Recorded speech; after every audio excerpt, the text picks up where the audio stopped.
Hello दोस्तों, नमस्कार। आज के इस वीडियो में हम सॉल्व करेंगे क्लास 10th का साइंस का मॉडल पेपर जो उत्तराखंड बोर्ड ने अपने 2024 के विद्यार्थियों के लिए डिज़ाइन किया है। इस वर्ष बोर्ड ने अपने परीक्षा पैटर्न में कुछ बदलाव किए हैं, तो आपको यह जानना बहुत आवश्यक है कि बोर्ड ने 2024 के एग्ज़ाम के लिए क्या क्या परिवर्तन किया है। तो इस वीडियो के माध्यम से हम उन सब चीज़ों पर भी बात करेंगे और साथ ही साथ जो बोर्ड ने 2024 के लिए अपने विद्यार्थियों के लिए जो सैम्पल पेपर या मॉडल पेपर को डिज़ाइन किया है उस पर भी हम बात करेंगे। तो सर्वप्रथम हमें आवश्यकता है उसको पढ़ने की और समझने की कि किन किन चीज़ों में क्या क्या परिवर्तन हुआ है। सभी विषयों में परिवर्तन हुआ है, तो यहाँ पर हम बात करेंगे साइंस विषय में क्या परिवर्तन हुआ है। तो इसमें हम इसके पहले इंस्ट्रक्शन को पढ़ते हैं। हमको ध्यानपूर्वक इसके इंस्ट्रक्शनों को पढ़ने की और समझने की आवश्यकता है। जो पहला नंबर का जो हमको निर्देश मिला है उसमें यह है कि इस प्रश्न पत्र में कुल 30 प्रश्न हैं, सभी प्रश्न अनिवार्य हैं। तो 2024 के एग्ज़ाम में जो आपका साइंस का पेपर आएगा उसमें प्रश्नों की संख्या 30 होगी। दूसरा, प्रश्नों हेतु निर्धारित अंक उनके सम्मुख अंकित हैं। इसका यह मतलब है कि जो प्रश्न संख्या है वह प्रश्न कितने नंबरों का है वह उसके सामने पहले से निर्धारित है कि यह प्रश्न इतने नंबरों का है। तो आपको प्रश्नों के उत्तर लिखते समय इस बात का विशेषकर ध्यान रखना है कि वह प्रश्न कितने अंक का है और उसी आधार पर उस प्रश्न का आप उत्तर दीजिए। तीसरा, प्रत्येक प्रश्न को ध्यानपूर्वक पढ़िए तथा समुचित उत्तर दीजिए। और इसी क्रम में इसका जो चौथा इंस्ट्रक्शन है वह है प्रश्न संख्या 1 बहुविकल्पी प्रश्न है। इस प्रश्न के प्रत्येक खंड के उत्तर में 4 विकल्प दिए गए हैं। सही विकल्प अपनी उत्तर पुस्तिका में लिखिए। प्रश्न संख्या 2 से 9 तक निश्चित उत्तरी प्रश्न है। तो यह कह रहा है कि जो प्रश्न संख्या 1 है वो बहुविकल्पी टाइप क्वेश्चन है। इसमें हमको क्या दिया रहेगा, क्वेश्चन दिया रहेगा और साथ ही साथ उस क्वेश्चन के 4 उत्तर दिए गए होंगे। उनमें से एक उत्तर सही उत्तर होगा। हमको अपनी उत्तर पुस्तिका में उसी सही उत्तर को लिखना है। तो यह बहुत बड़ा बदलाव किया है इस बार से। और अगर हम अगला इंस्ट्रक्शन देखें और उसको जानें तो अगला इंस्ट्रक्शन में वो हमसे कहता है कि प्रश्न संख्या 1 का प्रत्येक खंड 1 अंक का है। प्रश्न संख्या 2 से 9 तक 1 अंक के प्रश्न हैं।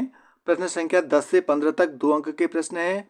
प्रश्न संख्या 16 से लेकर 23 तक 3 अंक के प्रश्न हैं। प्रश्न संख्या 24 से लेकर 30 तक 4 अंक के प्रश्न हैं। तो आपको यह भी ध्यान में रखना होगा कि कौन सा प्रश्न कितने नंबरों का है और उसका सीरियल नंबर कौन सा है। वो कह रहा है इस प्रश्न पत्र में समग्र पर कोई विकल्प नहीं है, तथापि कतिपय प्रश्नों में आंतरिक विकल्प प्रदान किया गया है। ऐसे प्रश्नों में से केवल एक विकल्प का ही उत्तर दीजिए। तो ये हो गए इनके इंस्ट्रक्शन को। आप प्रत्येक विषय में इस बार से परीक्षा के पैटर्न में बोर्ड ने कुछ बदलाव किए हैं, तो आपको आवश्यकता है कि आप उन सभी विषयों के में क्या क्या बदलाव किए गए हैं उन पर एक बार सही से अध्ययन कर लें, क्योंकि बाद में बोर्ड का जब एग्ज़ाम होता है तो उस समय हमें समझ में नहीं आता है कि हमें करना क्या है। तो उसके लिए सर्वप्रथम आप इन सैंपल पेपरों का अध्ययन कर लीजिए और इसमें दिए गए जो जितने भी इंस्ट्रक्शन हैं उनको आप समझ लीजिए। अब इसी क्रम में आओ सॉल्व करते हैं क्वेश्चन नंबर 1 को। इथेन में कार्बन परमाणु के मध्य सहसंयोजक आबंधों की संख्या है। आपके लिए ऑप्शन दे रखे हैं 1, ऑप्शन 2 है 3, ऑप्शन 3 है 2, ऑप्शन 4 है 4। तो इसका राइट आंसर है ऑप्शन ए, जो एथेन में कार्बन परमाणुओं के मध्य सह संयोजक आबंधों की संख्या होती है 1। तो राइट आंसर इज 1। इसी क्रम में अगला क्वेश्चन सॉल्व करते हैं। अगला क्वेश्चन क्या पूछता है हमसे, वो हमसे पूछता है कौन सी धातु हथेली पर पिघल जाती है। Option A sodium, option B caesium, option third magnesium या ऑप्शन डी लिथियम। तो राइट आंसर है इसका सीजियम। सीजियम इसका राइट आंसर है, सीजियम। इसी क्रम में अगला क्वेश्चन है संकटकालीन हार्मोन कहलाता है।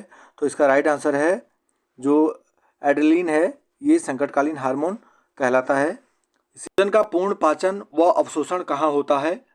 इसके 4 हमको विकल्प दे रखे हैं। पहला है आमाशय, दूसरा है स्मॉल इंटेस्टाइन, तीसरा है लार्ज इंटेस्टाइन और चौथा है लीवर। तो इसका जो राइट आंसर है वह है स्मॉल इंटेस्टाइन। जो भोजन का पूर्ण पाचन और अवशोषण होता है हमारी स्मॉल इंटेस्टाइन में होता है, छोटी आंत में होता है। इसी क्रम में अगला क्वेश्चन है गोलीय दर्पण के ध्रुव एवं मुख्य फोकस के बीच की दूरी कहलाती है।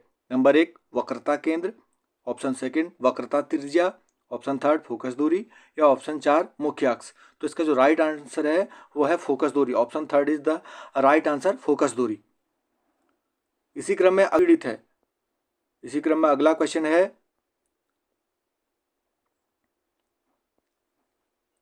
बोल्ट किसका मात्रक है? ऑप्शन 1 धारा, ऑप्शन 2 विभवांतर, ऑप्शन 3 आवेश या ऑप्शन 4 कार्य।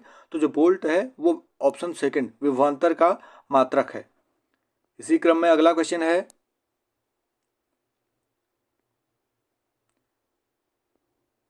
नीचे दिए गए चित्र पारितंत्र के विभिन्न पोषी स्तरों को दर्शाता है। इसमें हमको क्या कर रखा है, level first, level second, level third और लेवल फोर्थ दे रखा है। और वह हमसे पूछता है चित्र में कौन सा पोषी स्तर उत्पादकों को प्रदर्शित करता है। तो इसमें जो उत्पादक होते हैं वो लेवल फर्स्ट के आते हैं। इसमें ऑप्शन है, ऑप्शन 1 है एक लेवल 1, ऑप्शन सेकंड है लेवल 2, ऑप्शन थर्ड है लेवल थर्ड या ऑप्शन फोर्थ है लेवल फोर्थ। तो इसका राइट आंसर है जो ऑप्शन फर्स्ट है।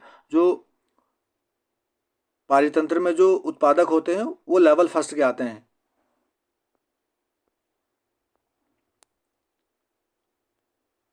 इसी क्रम में अगला क्वेश्चन है, कोई विलयन नीले लिटमस को लाल करता है, इस विलयन की प्रकृति क्या होगी? यदि कोई विलयन नीले लिटमस को लाल कर देता है तो वह होगा अम्लीय, होगा अम्लीय।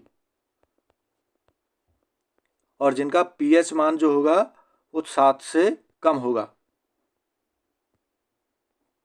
तो अगर कोई विलयन नीले लिटमस को लाल कर देता है तो उसकी जो प्रकृति होगी वह अम्लीय होगी। इसी क्रम में अगला क्वेश्चन है, पीतल के मुख्य जो अवयव हैं उनके नाम बताने हैं। तो जो पीतल के मुख्य अवयव हैं उसमें एक तांबा और दूसरा जस्ता है। जो पीतल के मुख्य हैं वो तांबा और जस्ता है। इसी क्रम में अगला क्वेश्चन है, क्वेश्चन नंबर 4, दो धातुओं के नाम बताइए जो प्रकृति में मुक्त अवस्था में पाई जाती हैं। तो जो वो प्रमुख धातु हैं सोना और चांदी। सोना और चांदी प्रकृति में मुक्त अवस्था में पाई जाती हैं।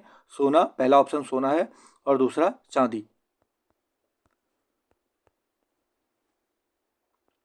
अगला क्वेश्चन करते हैं, हमारे शरीर की सबसे बड़ी अंतःस्रावी ग्रंथि का नाम लिखिए। तो हमको बताना है कि हमारे शरीर में जो सबसे बड़ी अंतःस्रावी ग्रंथि है उसका नाम है थायराइड ग्लैंड, थायराइड।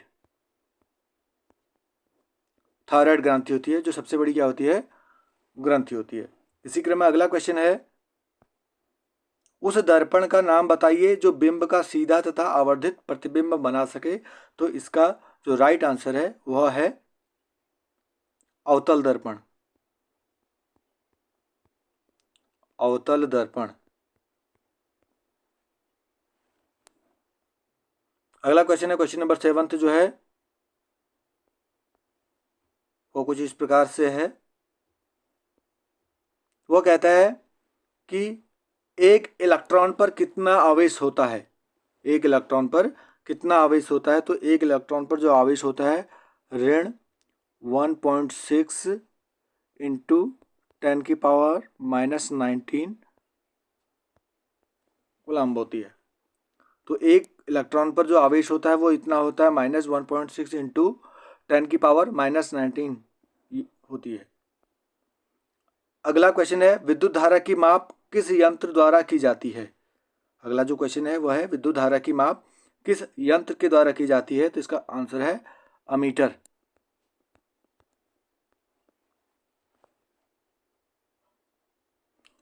इसी क्रम में अगला जो क्वेश्चन है वह हमसे पूछता है कि जो रेफ्रिजरेटर होता है में प्रयुक्त किए जाने वाले कृत्रिम संश्लेषित रसायन का नाम लिखिए। तो जो भी जो यूज की जाती है उसका नाम है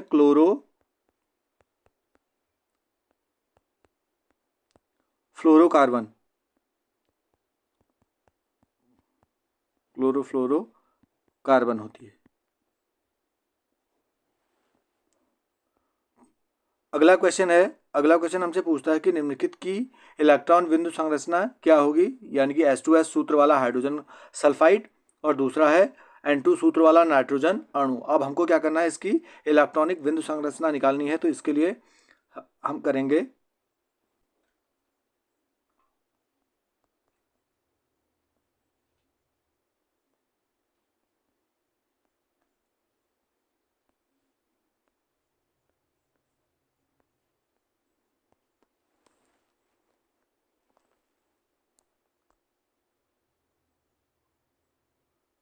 2s, H हाइड्रोजन, हाइड्रोजन का परमाणु क्रमांक 1 और S सल्फर, सल्फर का 16 और इसको हम करेंगे 2 8 6। तो इसका हम इलेक्ट्रॉनिक विन्यास करेंगे। सल्फर का 1 है तो सल्फर और H हाइड्रोजन और हाइड्रोजन इसके हो जाएंगे। इसको हम इस प्रकार से कर देते हैं।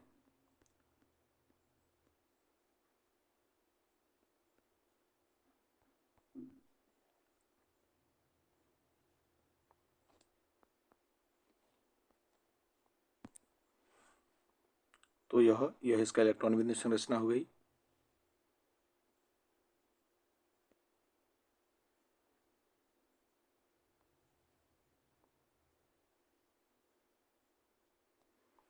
इस प्रकार से हम H2S की इलेक्ट्रॉनिक विन्यास संरचना कर देंगे। तो मैं आशा करता हूँ कि आपको यह समझ में आया होगा। जो इसी क्रम में जो अगला क्वेश्चन है वो है इलेक्ट्रॉन विन्यास संरचना निकालिए N2, यानी कि N मतलब का 7 = 2 5, ये हो जाएगा N और एक दूसरा N।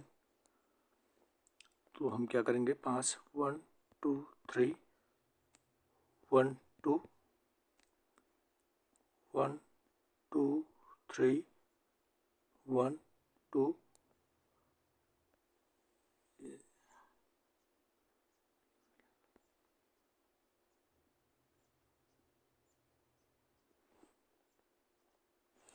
इस प्रकार से यह इसका इलेक्ट्रॉनिक विन्यास संरचना हो जाएगी। इसी क्रम में अगला क्वेश्चन करते हैं। क्वेश्चन है उभयधर्मी ऑक्साइड क्या होते हैं? उभयधर्मी ऑक्साइडों के 2 उदाहरण दीजिए। तो हमको इसमें 2 नंबर का क्वेश्चन है, जो क्वेश्चन नंबर 11 है। ये इसके जो है 2 नंबर का क्वेश्चन है और हमसे पूछ रहा है उभयधर्मी ऑक्साइड क्या होते हैं?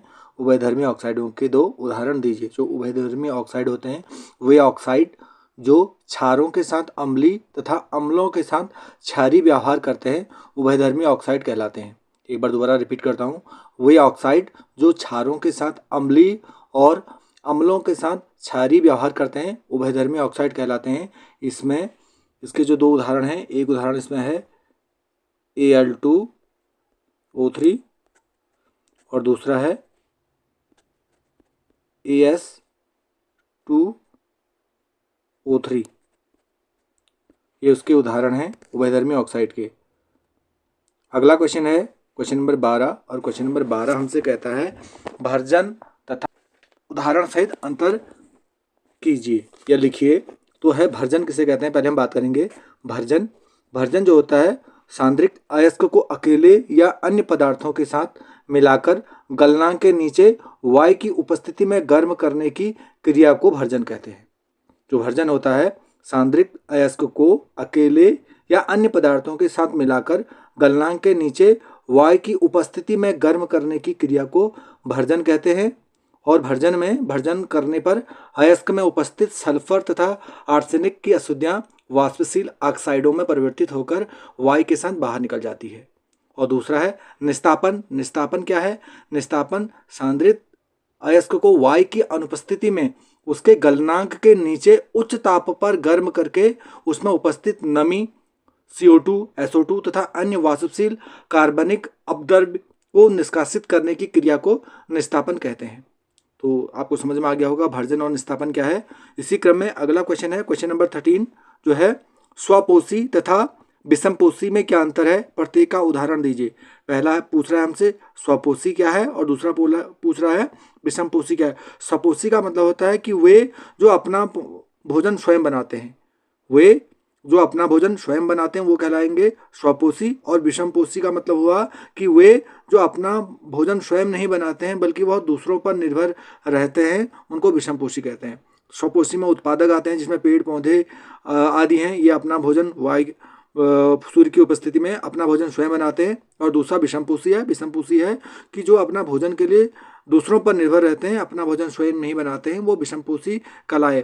तो स्वपोषी में का उदाहरण हो गया आपको पेड़ पौधे और दूसरा विषमपोषी में हो गया जितने भी जीव जंतु हैं ये अपना भोजन के लिए दूसरों पर निर्भर करते हैं, तो ये कहलाए विषमपोषी। इसी क्रम में क्वेश्चन नंबर 14 है कि पादप ऊतक का नाम लिखिए जो पौधों में भोज्य पदार्थ का वहन करता है, यानी कि पौधों में जो भोज्य पदार्थ का वहन करता है वो कहलाता है फ्लोएम,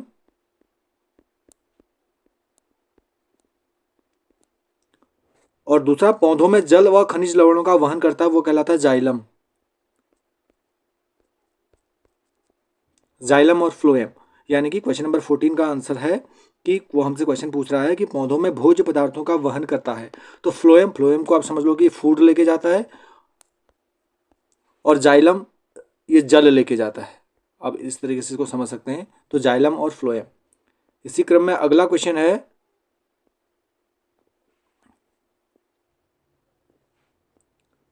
लेंस की समता का सूत्र तथा मात्रक लिखिए। तो लेंस की जो समता होती है उसका सूत्र होता है P बराबर 1/f, इसका फॉर्मूला होता है P = 1/f, और इसका जो मात्रक होता है वो डायोप्टर होता है, डायोप्टर। इसी क्रम में अगला क्वेश्चन हमसे पूछता है कि एक अवतल दर्पण की फोकस दूरी 25 सेंटीमीटर है, इस लेंस की क्षमता क्या होगी। तो एक अवतल दर्पण की अगर फोकस दूरी 25 सेंटीमीटर है तो इस लेंस की क्षमता होगी -4।